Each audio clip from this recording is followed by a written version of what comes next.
Welcome to Revealing Truth. My name is Godfrey Mringani. Makata request akasiyana siyana ekuti ndichazisa subtitle pasi echirungu kuti vamwe vanzwe ichokwadi inyaya kuti zvinhu zvisina kuti zvakabatana kuti zvakakwanira asi pazve zvakwana amusha kuti ndichazipotesa subtitle ndizisa zvimwe nemuchirungu uye zvamwe vanoti ndise zita rangu pazasi nesenemu even nefoni number ichokwadi ichocho kuti ndofanirwa kuzviita asi kuti zvinhu zvisati zvakwanira amusha kuti pakazoita kamera ndichazenge ndichizoedra zvinhu zvakati wandei zvamunongoziva time yema-questions and answers mibvunzo yeye yamune munayo ndotime yekubvunza yekupindura yese ka1 nokuti mumwe achazoramba achibvunza saka nokuda ndoti ndakakupindura mese ka1 unonzwisa paunenge uchitori nawo mumwoyo mako nosina kuwana opportunity yekundibvunza saka naizvo ndotime yacho kukupindura pane mubvunzo wenyu wokutanga uyu ndokuti why minamato isingadayirwe minamato yedu isingadayirwe mubvunzo mukuru kwazvo ende wakanguru uchibvunzwa mubvunzo amusha kuti ndino answer but this time ndakaramba ndichibvunza Mwari ndakati why vana kuti munamato yedu haisi kudayirwa tiri kunamata zuva nezuva but munamato haisi kudayirwa zvakazina Mwari ndinodayira munamato yenyu yese ndinoinzwa uyezve ndinokupai chese chamunokumbira chienderana nenguva ndakati no my lord vanhu vari kuti haisi kunzwika munamato yenyu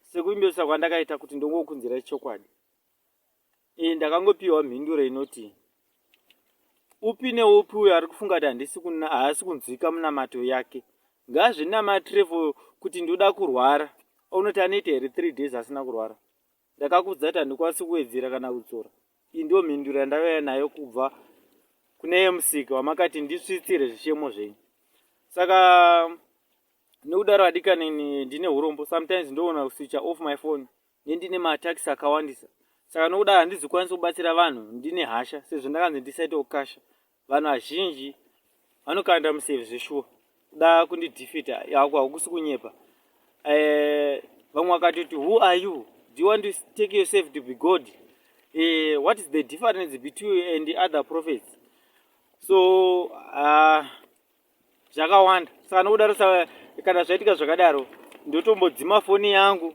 ndotomboita time yekuti ndamata kuti Mwari ndiregererei varegererei hapana chavanoziva handipo pakuataka anyone but ndiripo pakutaura chokwadi saka ipapo ndofunga munondiregera sinei ndikazowesta time nyaya kuti foni yangu ikasvika pama33 minutes apa inokata mubvunzo wechitu wanzi why minamato isingadayirwi ndauverenga umwe akati I have financial problems ine vazhinji and then pafinancial problems I think ndofanirwa kubata iri yega topic ndanekuti nyaya inobva kumadzinza saka inyaya kuti zvakabva kumadzinza kuti zvizosvikira pa kuti unzwise kuti chii chiri kukuataka amushowa kuti ndichakunzirai topic yakabata nezvemudzimu ndinokuita kuti munzwisise ipapo kozi yakati kurei pechezvayo yega saka noda ndichaupindura amushowa pa next video ndichaona ndichuza ndoita zvemudzimu kana zvemadzinza uyu abvunza kuti kopa ndozoita mukadzi wemufi zvazvokunzi uri mukadzi wemunhu wemufi hamei tunopadana kuti udii papopo vamwe munopadana nenzira dzakasiyana siyana kuti chii chinenge chichiitika kuti ndizonzi ndiri mukadzi wemufi iyo vanhu vakafa vachinzi wese hapana chaanoziva ari kuenda kudenga itopiki yevafi ndichazonza futi yakazara yega asi rega ndikupindure muchidimbu ndichiti kuti ndisajambe mibvunzo yese chinoitika pane vanhu vanofa nerufu rwaMwari 1 ivavo vanomutswa on the 3rd day and then imwe munhu futi akabvunza kuti munhu achifa anozvinzwe here zvamunochitaura parufu pake apa ndoti kwete haazvinzwi nyaya yekuti Mwari atoseparata zvaari nekuvafi saka hachisina ukama nevapenyu ipapo pa3 days dzodzo akangomira kumutsa nengirozi ndichakunzira topic yemaangels kuti ngirozi inomutsa vafi ndeipi haisire inouraya vanhu haisire unidi saka inomutsa vafi saka nokudaro pane vanhu kuti vanenge lese kuti munhu ane 20 years and ari supposed kurarama kana for 30 years kuti hazvisanetse kukaunda it means ane 10 years dzake dzekurarama pano pasi vanhu vakadaro vanotorwa neatinoti idzo n'anga kana nemasatanist atorwa kuda ndakuzati either aniswa pamucheka kana iswa padende kuitira kuti azoshanda semweya wekuprofita ndine urombo mhepo yakati wandei zvinanzi, ndosaka ndanonoka kushuta vhidhiyo rino. Saka anozotorwa kuti azoshanda semweya wekuprofita. Saka nokudaro munhu anoti ini ndichiri mupenyu, hongu hamusi kundiona but ndichiri mupenyu, ndinoda mukadzi wokugara naye. Saka ndo paanozongosairirwa kune mumwe munhu asina kana mhaka, nenyaya yekuti sometimes unongosingazive kuti chii chikuita kana kuti unongokunamata kwako kunenge kwakadzikira. Saka nokudaro zviri easy kuti usairirwe mhepo dzadziya, uyezve ndo zvimwe chete nemukadzi anongorava zviri easy futi kuti asairirwe kumurume. Amucha kuti manzwisisa just in brief ipapo. Asi topic yevafi ndichaita yakazvimira ega kuti munzwisise kuti chii chichiitika kuvafi.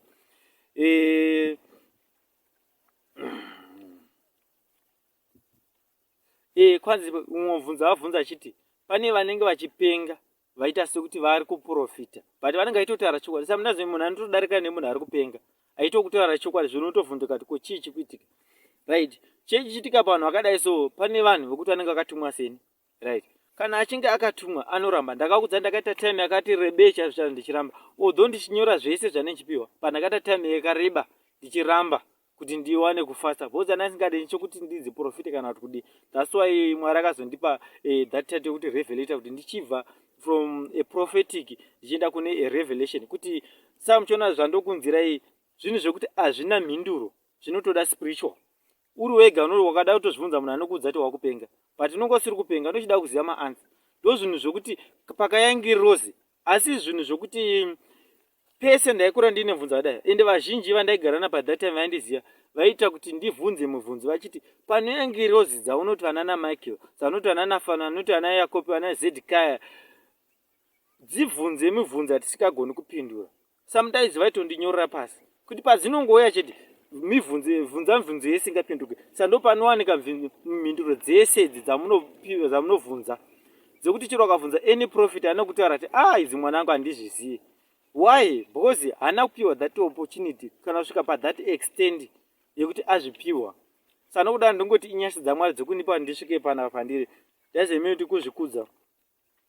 Mumwe akati why musingatipiwo maprophecies? Ipapo ichokwadi.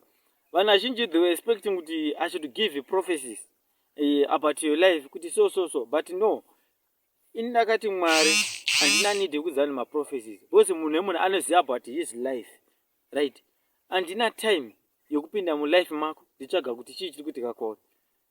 Unongondiudza problem yako, then I pray for you kuti Mwari batsira problem yako. Ikuramba kupera kwaari nemhaka dzakasiyana siyana, nenyaya yekuti pane zvibinganidzo zvakasiyana siyana, especially zvinonzi mweya yemadzinza. Ndichakuudza kuti chii chinenge chiitika mweya yemadzinza, kuti muprofita ese azosvikira pakuti mweya yemadzinza yanditi, mweya yemadzinza yanditi.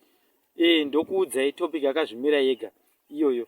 Saka nokudaro I don't give prophecies. Okona ndapo prophecies pane mumwe munhu wokuti yes Mwari anditendera kuti ndichingomuona kana achingonudza dambudziko ndotopinda mulife make zvinoitika, ndotokudza about your life. Saka zvinongosiyana izvozvozvo. And then pane muvudzi uyo avhunza hanzi ko mhuka dzikafa dzinoendepi. Ichokwadi anoda kuziva kuti mhuka dzikafa dzinoendepi. Mibvunzo yakati siyana siyana inobva muvanhu. Regai ndikuti vadikani, pane one of the visitation yandakaenda kuheaven.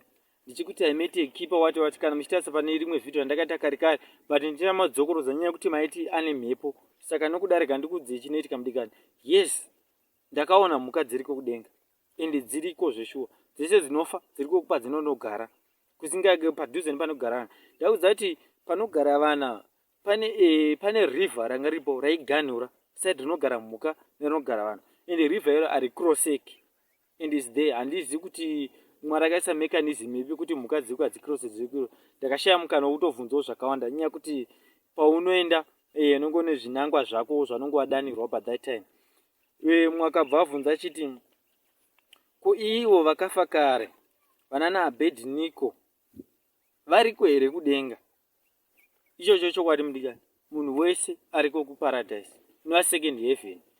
Why tichiti second heaven kuti ndio paradise? Ndichakunzira difference kuti kune first heaven, kune second, kune third. Maheavens ari matatu ane zvawo zvakazvimira yega. Saka nodaro vanhu vese munoona vari ku second heaven atodana kuti paradise. Wese angari mutsvene but vanogara nemapoka avo. Paunichazokudza kuti maheaven ndichakupindura kuti wandakati munhu wese ari kuparadise. Paradise just like tongotaura kuti munhu wese ari muZimbabwe. for example kuti musarasike. But zvari muZimbabwe pane pakaganirwa nekuda ndichakunzira topic yazvimirega about heavens kuti munzwisise kuti zvii zvichiitika nevafi vanenge varimo, and then nepati yavo yanoplaya kuti pane mwe aizofunza kuti vakafa vanopiwa here time yekuuyawo kwatiri kuzotaura nesu. Izvi ndinoti kwete, havapiwe time yekuuya kwamuri, nanokuti uyu kune mukana mushoma wokuti uzowanenge wachidaro wokuuya pano panyika uzotaura nevanhu. Zvinotinetsei kuti uye, but chinouya kwauri semufananidzo womunhu womufi, ingirozi dzedenga dzinouya kwauri nemufananidzo wehama yaunoziya. Saka nokudaro ipa makanzwisisa ipapo kuti ndio zvazvo zvichiite. Bhozi chinoitika ndechekuti ngirozi yakazvimereka sengirozi ichikudza zvinhu, vamwe hana dzenyu dzinorova, vamwe munotya. Saka nokudaro Mwari Mutsvene unotanga wakusimbisa, unokupa weye yekuita naye kuti uzonzwisisa. Nekuti zvakavanzirawo maziso menyu, munofunga kuti peme pamwe ingirozi yeye, munofunga kuti pamwe munhu auya mufi, but mufi haana kana simba ari kutoya kwamuri. Izvozvo ndokuvimbisa, haana kana simba. Pane mumwe mubvunzo alright, uyu mubvunzo wavo ndomumwe chete wandapinda kuti watinorota kupa chitipa mazano chii chinechitika. Idzi dzandapinda kuti ingirozi dzechikupai mazano. Chinongoitika nchokuti ngirozi dzinotumwa zvamunoita muchipira vanhu pamakuva paya ngoti topic yakati rebei yevafi, asi makairequesta ndeunza pamunongopira panoisa vanhu kumakuva muchisa pamaruva chichi muchidi, ngirozi dziripo. Zvafanire zvanei chingotaurai panapa, dzichitongoripo. Mwari is everywhere. Saka nokudaro pamune muchipira padzinonoudza muuya mufuya kuti hama dzako dziri kudai, ndo zvinozoitika kuti azoziva kuti chichiitika, iye ozopawo meseji kuti ndaichikumbira kuti mutisvitsire zvakati, doesn't mean kuti iye ndanosvitsa. Saka paanosvitsa panoya neimage yemufi waunoziya achikudza mazano, but wakaona, remember kuti wherever there is God Satan follows. So zvinoitika ndezvekuti iye devha anoziva kuti ndo zvinoita ngirozi dzinochinja fomu dzounza neimage yehama yako yaunoziya. Iye devha futi anotumirawo futi vanhu vakanongounza neimage futi yamunoziva imimi yemufi uya futi, but zvinozosiyanisa ndezvekuti mufi uya haakudze zvokuda kukutora kana ari kwaMwari, nanokuti naye hatodi kutorana, haana masimba ekukuraya, asi iye devha wakamufolowa ane masimba ekukuraya. Saka chinoitika ndezvekuti ipapo anouya nemazano ekukuparadza, haakutaura zvebhaibheri, haakutaura zviri kupi, anenge aine way ekukuparadza. Sometimes unonga wakutori umwe netinyoka uchitandaniswa uchida kudzipwa, ndio zvinongoita devha. Haana kana chinhu chakanaka chinokwanisa kuuya kwauri. Amushuwa kuti ipapo mabatsirikana ipapo. Reka ndiende pane mubvunzo wokumberi, hanzi ko madhimons anofawo here? Apa mudikani handisati ndamboona pane dhimoni rakaurawa. Nyaya yekuti ingirozi it's a spirit, anokwanisa kuuraya nyama nemweya ndiMwari chete. Saka nokudaro madhimons aya haurayiki, anongo exist, anorarama kusvika nguva yake Mwari kuzotonga pano pasi yasvika, ndio anokwanisa ega kudhistroya madhimons aya. Chinoitika kare anobviswa kwawo, ndosaka muchiona kuti maprofesi nemapastors mazhinji anoti out, haati ndikukuuraya. Why? Because hazviurayiki, it's a spirit, haiurayiki. Chinongoitika nchekuti inongodzingika. Zvafanana even musatanist akada kuuraya Angel Gabriel haakwanisi kuiuraya, because it's a spirit. Ndinovimba ipa madairo.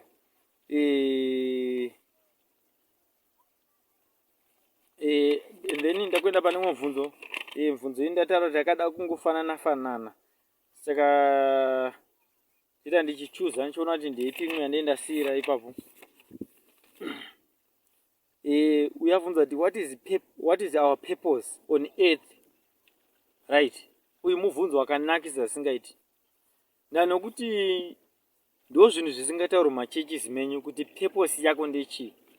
Mwari purpose yake akatipa purpose mbiri. First purpose ndekuti timunamate on this earth, timunamate, timude. Ndo purpose yekutanga iyo, hakuna imwe purpose.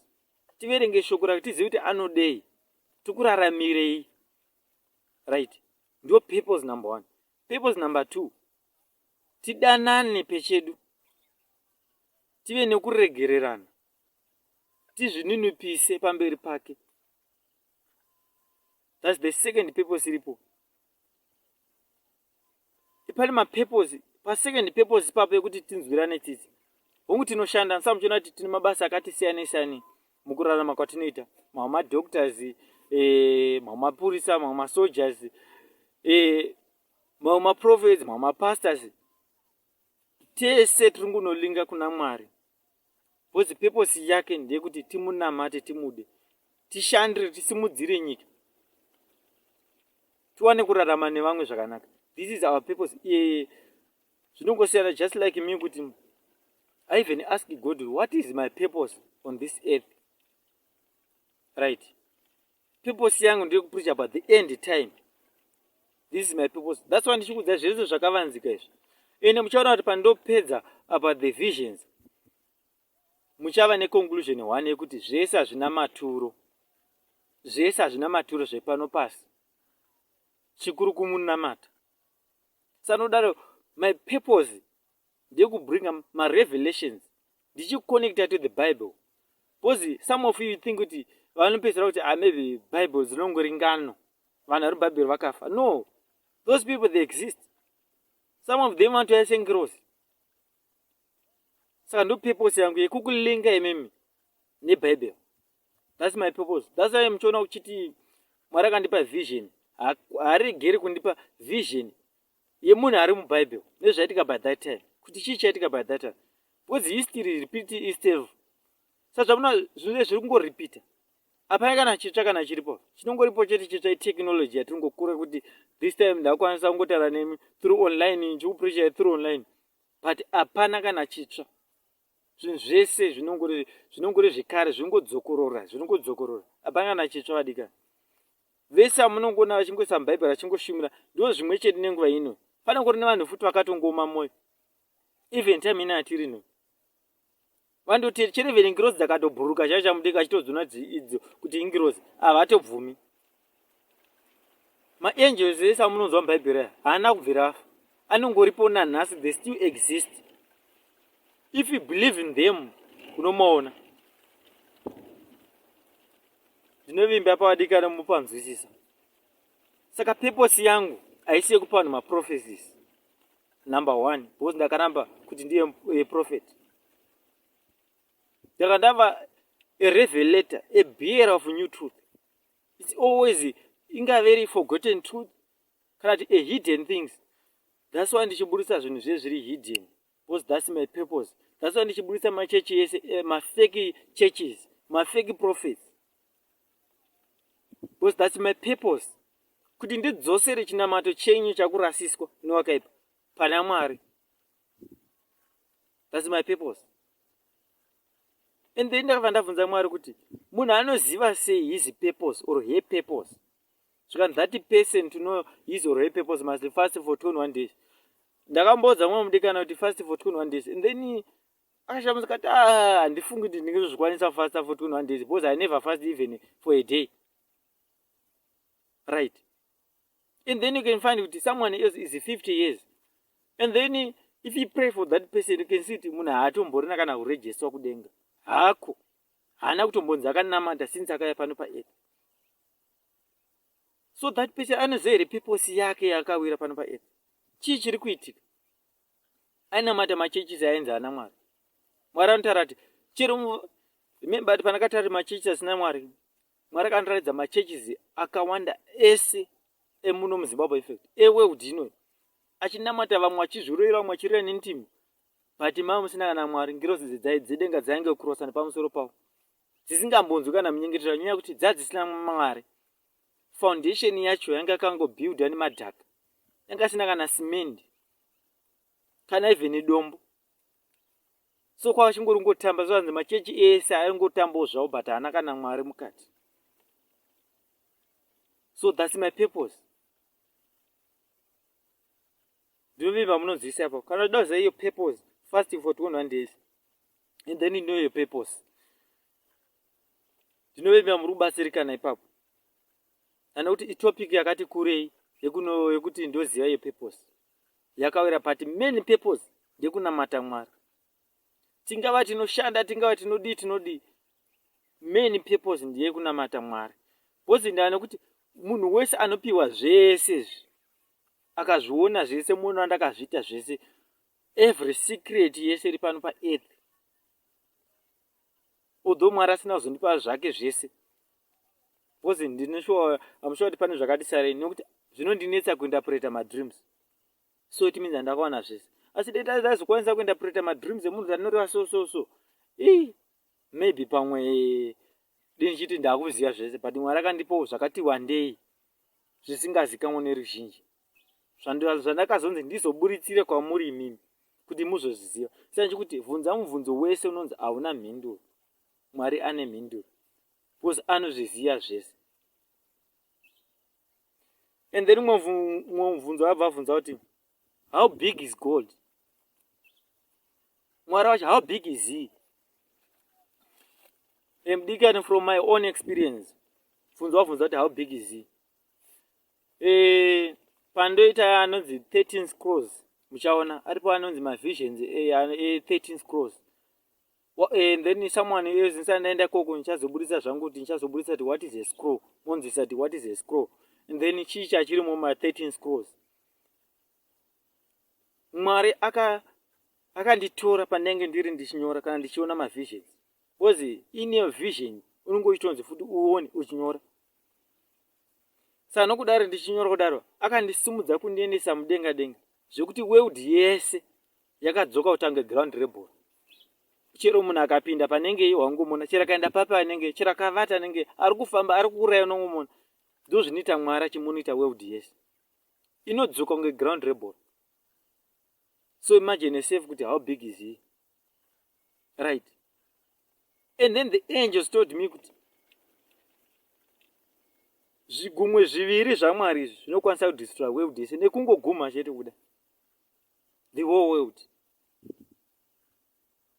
So imagine yourself, I'm sure to wapindura, how big is he? He is the one anouraya army yese, chero inga yakakombainwa zvinge zvakadini. Because those angels, they were very fast, more than the light. Regambokupa menzaniso wechokwadi. I'm sure kuti kana singakanganisi anga rigore ra 2016 ndakanzi you are going to live a life with the angels. Noda ndichigara nelife yema-angels, ndaiti ndakagumana nemunhu pairira kunge pane magetsi. Ini ndaidziona kuti pane angel rapa,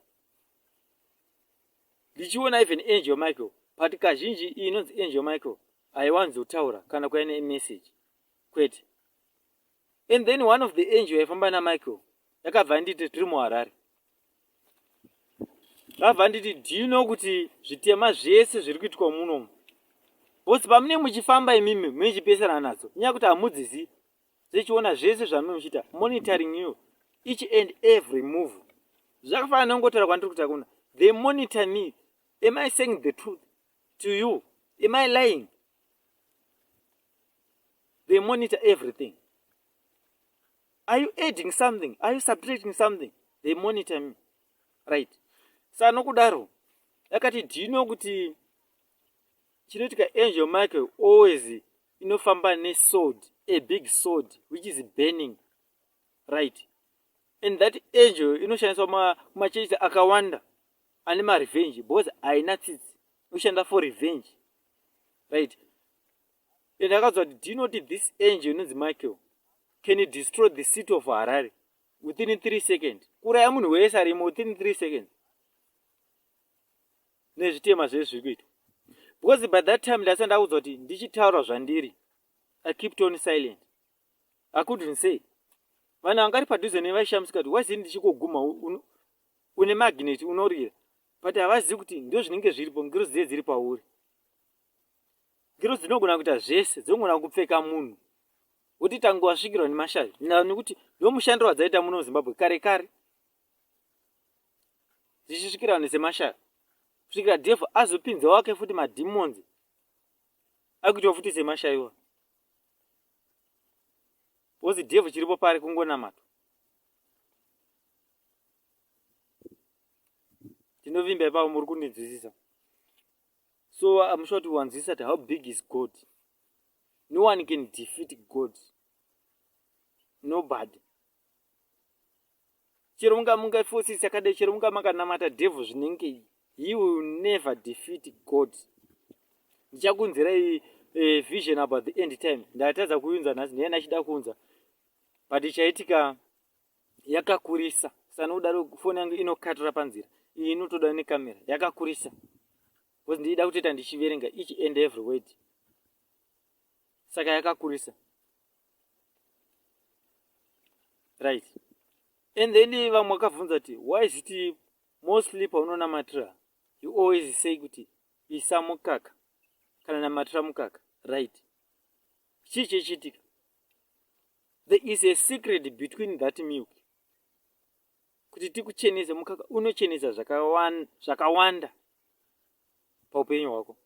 Sanodaro, if you pray for milk, even lemon ramunongoona lemon, it is connected to God. That's why always pandokunamatira ndokudza kuti shandisa mukaka, lemon nefasting. Because ndo zvine zvakandudza Mwari kuti munhu akashandisa izvozvo anocheneswa semukaka. So by all means, kana chiatakwa nemaspirituals, maspiritual husbands, maspiritual wives, kunetsana mamarriages, namatirai mukaka muri mese, muchikesa zvamusingadi, muchitaura zvamunoda, mogeza for 3 days, your problem is going to be solved. Remember kuti pese pamunoita maprayers aya, do not sin. Because ndo zvinozokonzeresa kuti Mwari aita sekuti haana kukunzwa. Because mimi mune kutadza kukuru patime.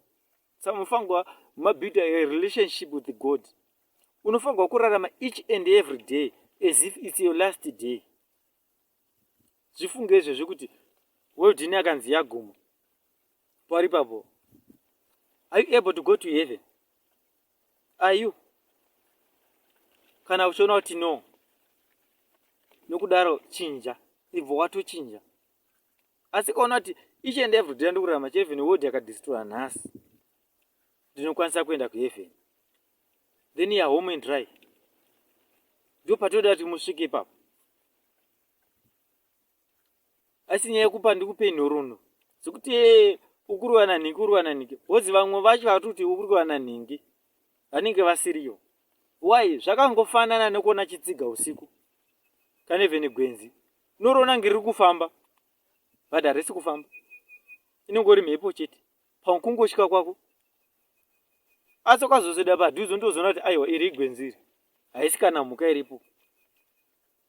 Sanokudaro, that's why ndisingapi maprophecies about your life. Ichida kuti uzvionere wega.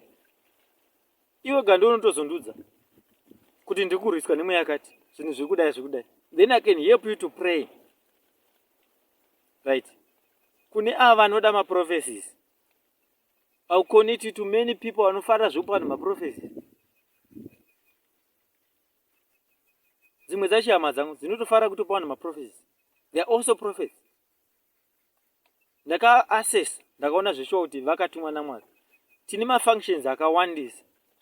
Zvipo zvakatisiyana nezvakawanda. It doesn't mean kuti I'm the only one who is holy in this Zimbabwe, or in this world. No. There are so many.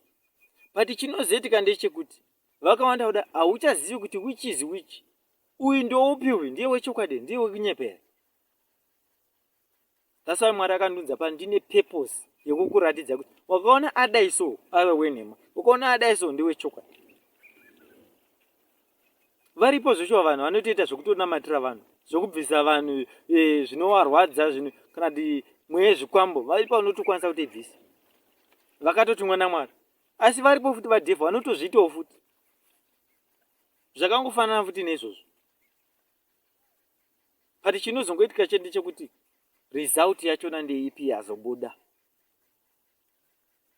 Unotonamatira chirema chototanga kufamba nadhevha. Vanhu isi otobhiliva. Bhozi chanongoda dhevha kuteverwa chete. Gurumwandira rese rotoenda kwaari. Ndo zvazvinotoita.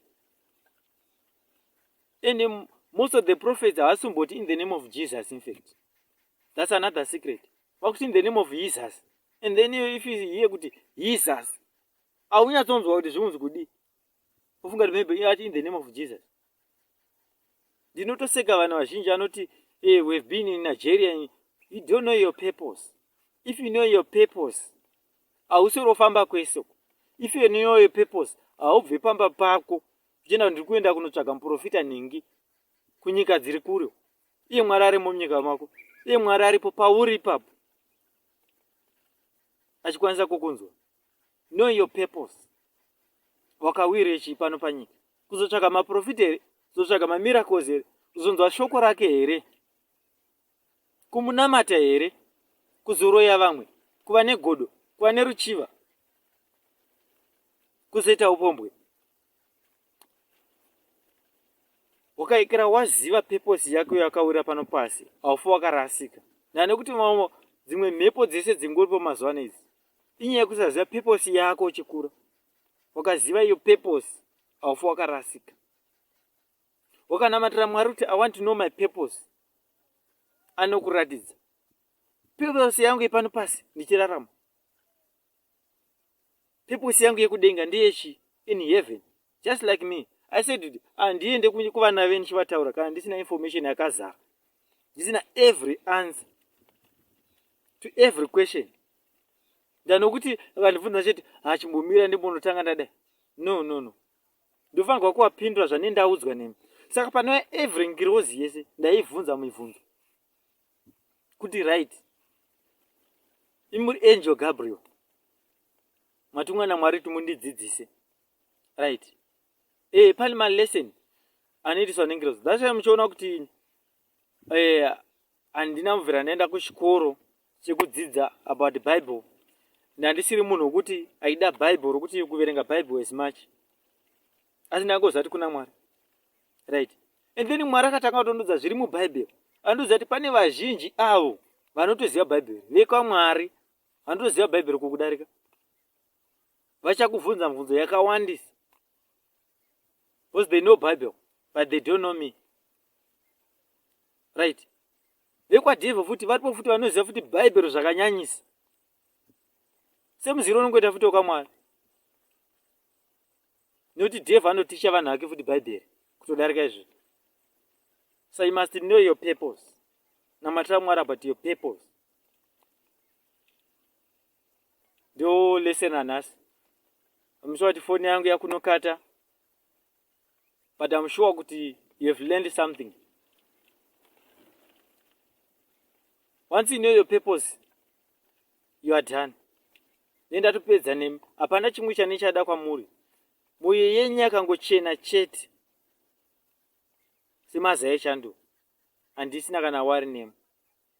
Ndendapedza rangu basa randakatumwa naMwari pano pasi.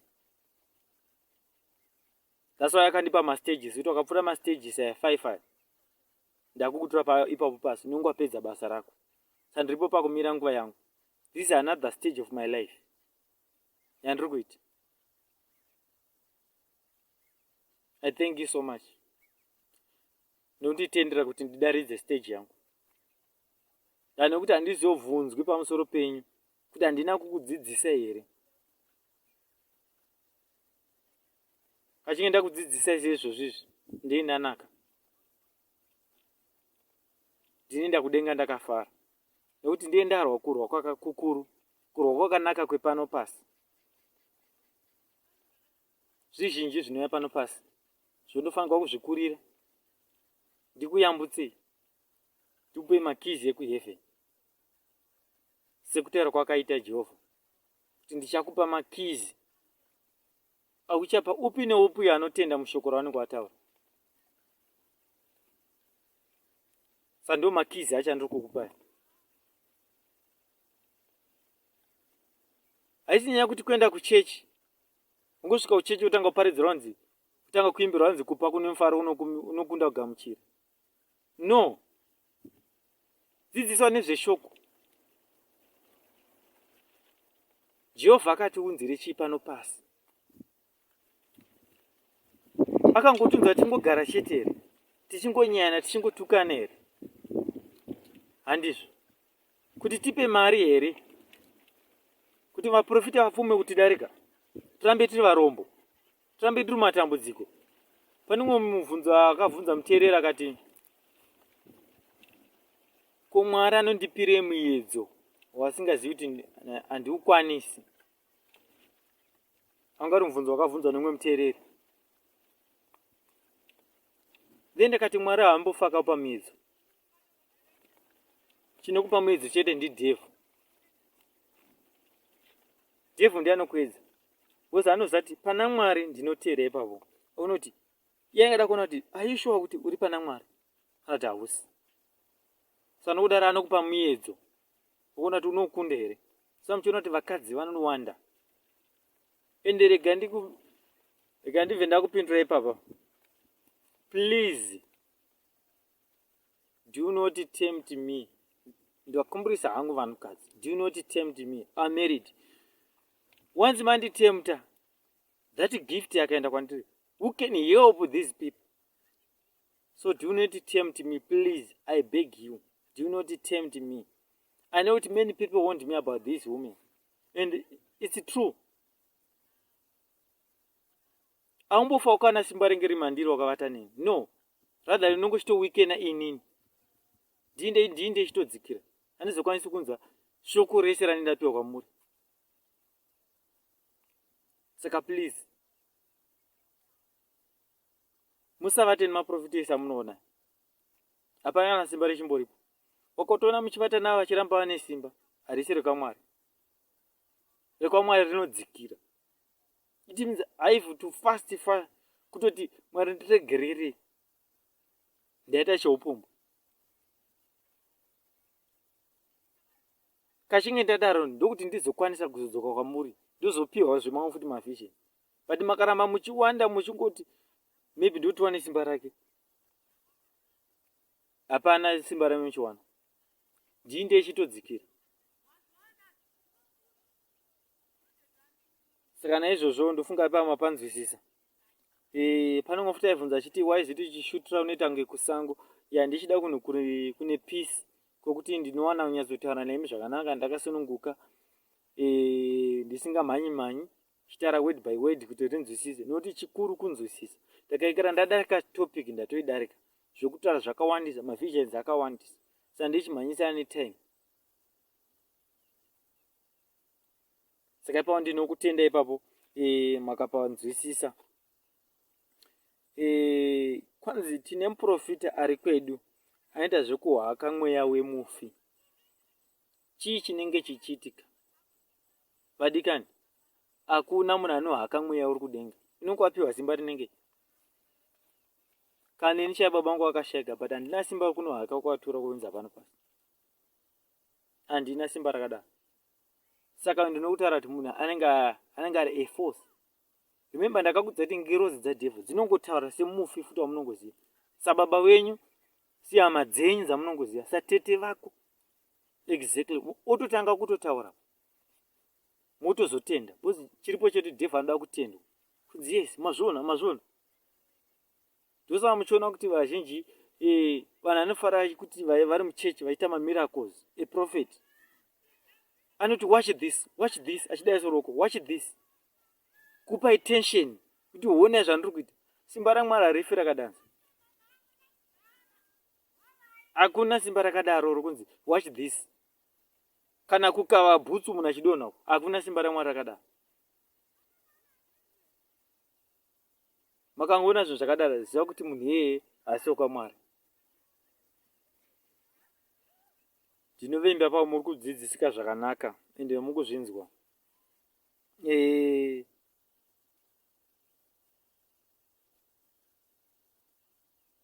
Mumwe akabva bvunza kuti saka Mwari akati tisanamatirwe here? Sezvo muri kungoti zvinamatire wega. Iye ari kuti tisanamatirwe here? Apa ndinoti kwete mudikani. Namatirwai. Endai kudzisvondo kwenyu. Handipo pakubvisana kumasvondo ava avari. No. Ndiripo pakungoudza chokwadi. Nanokuti zvandiri kukuudzai hamufi makazviwana. Vazhinji vakafa asati ambozvinzwa. Saka tendai neopportunity yamunenge mapiwa naMwari yekuti ndakuudzai muchiri kurarama. Endai munonamatirwa. Chandainge ndichiramba chete ndechekuti ari kukunamatira kuti unomuziva here kuti akatumwa. Right. uri kudhipenda neprofeti, uri kudhipenda nemunhu anokunamatira, right? Ko kana munhu iyeye akaita upombwe by that day akakanganisira naMwari, iwe uchidhipenda naye for his or her protection, what will happen next?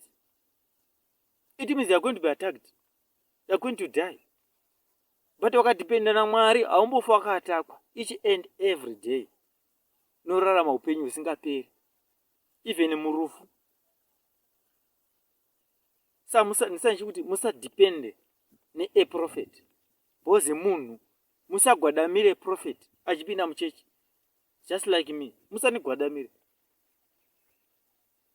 musarumbidze, musati neMwari wangu inini. Namatai Mwari wako. Sasa ndakambobvunza question yekuti iye profeti amuri profeti ari kunamatirwa nani? Kana pasina ari kunamatira, saka iwe undadza nei kuti utashaya munhu anokunamatira wozvinamatira wega, rather than kuti udhipende no. Yesu akaita problem, warwara, unodzawo munhu waMwari kunamatira, but hausiziva kuti wari kuenda munhu waMwari ikati kwete. Because Satani aripo pakuti awane mafollowers as much as possible. Varipo futi vanadhevha vanongoti haadi mari sezvandoita ini, because they always follow. Ukaunza chinhu chitsva chete, they always follow. Ndinozviziva, because the Lord has taught me. So ndinovimba ipapo kuti mapanzwisisa. Nhasi ndinotenda foni yangu yatora kusvika maminutes akati wandei kudai, zvanga isingati nguva yese. Atozvitangawo nhasi. Pamwe kuda kutoti munzwe shoko, right? Pamachurches asina Mwari, zvabva zvandipawo ndidarika questions kuti topic yandaida kuzimirege kuzi machurches asina Mwari. But rega ndikutaura ndichiti pamachurches asina Mwari akawandisa. Chii chinoitika pamachurches ekuti azonzi ana Mwari?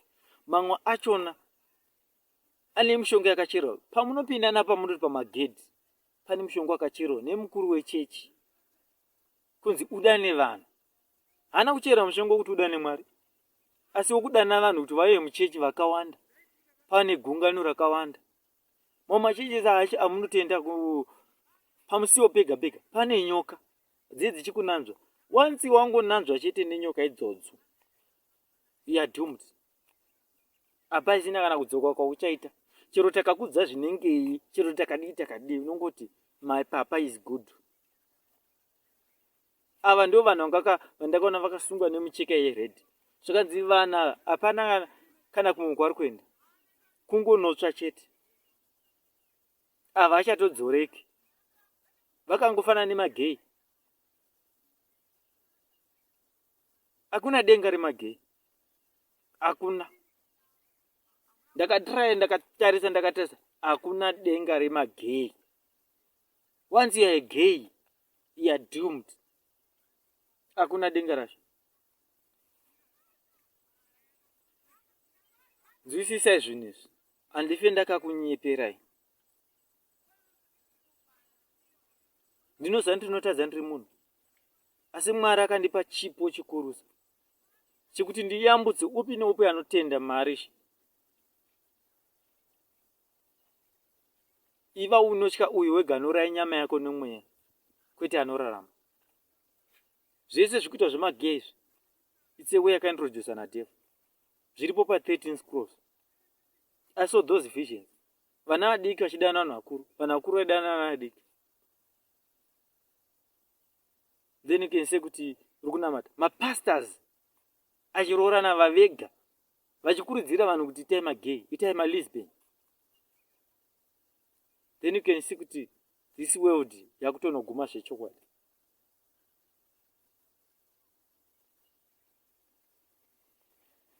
Zvakati wandei. Saka zvisine nyaya kuti zuva ranhasi ndazoshuta vhidhiyo inokwakunoti nyurei, asi ndada kutaura zvakati wandei. Padamshuwa kuti mune matinzwisise, nokuti zvimwe zvandichazotaura futi mune rimwe vision. Kana mune mibvunzo yakawanda, please do not hesitate. Itai muchindibvunza, ndinokupindurai.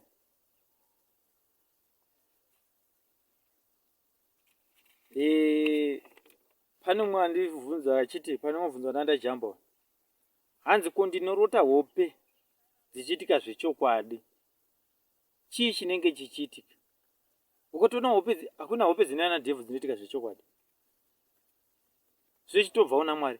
Ndo uye yekutanga inoitwa naMwari. That's why uchiona kuti maprofits mazhinji Cheven Masiya vari panonzi Masiya, although iko zvina kungozviti tiri maprofits, kozoita marevelators. Mwari anotaura newe through a dream, anotaura to everyone through a dream, through visions, through voices. Saka Mwari anouya nenzira dzakasiyana kwauri kuti unzwisise shoko yake. Dzimwe dzenguva unogona kufunga kuti ndati vati here, ndikufungisisa here, chii chikuitika? Hauzotofunga. Ndiyo wewe iri kutotaura newe Mwari iyoyo kutoti nzwisisa izvi. Anotaura nemi pakasiyana siyana. Like pama 13 scrolls. Mwari kandodza ndotaura nemi through music. Munziyo chamu. Pakamenshona vaimbi vazhinji vari kuspreada music yaMwari. Nekuti vanhu vari kufemerwa nengirozi kuti vaimbe nzedzo. Saka dzimwe dzenguva anototeera nziyo inotoenderana nemwoyo wako. Utoifarira kuti hai, ndanzwa mwoyo wangu kusumuka, kufara isingati pandanzwa nziyo. Ndiyo iri kuenderana nengirozi yako. Nekuti ngirozi dzine mafunctions akasiyana siyana pano pasi. Saka teera that song. Nokuti ndiko kutaura kwaanoita Mwari. Ane kutendeutsa nenziyo. Anokuita nemhando dzakasiyana pamaredhiyo, pamaTVs. Seek God and you will live. Tichakunzira 13 scrolls monzwisa zviripo zvakati wandei zvirimo ma 13 scrolls. Pane mwati kwanzi ko avo vana mubvunzo ati ko uyo anovigwa achiramba kuvigwa. Remember murunzisa question. Ari pari kunovigwa, but ari kuramba kuvigwa. Either rigumbo rinokura, either musoro unokura. Chii chinenge chichiitika munhu akadaro?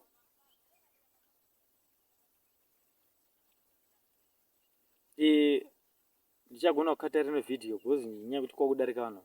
But rega ndikupindura muchidimbu ndichiti that's the work of the devil. Vanhu vanenge vari vapenyu vanhu vanenge asingadi kuti munhu avigwe. Sanoda ngirozi dzinoita zvese dzadevil zvokuti zvikuratidze mashiripiti mutende madziri kunzi vari kufa, vari kumuka, vari kutendera matiri, vanotiraramisa. Saka pirai mudzimu. Ndizvo zvega zvida kutora prova devil. Hapana kana mumwe weye nechimbodiwa ipapo.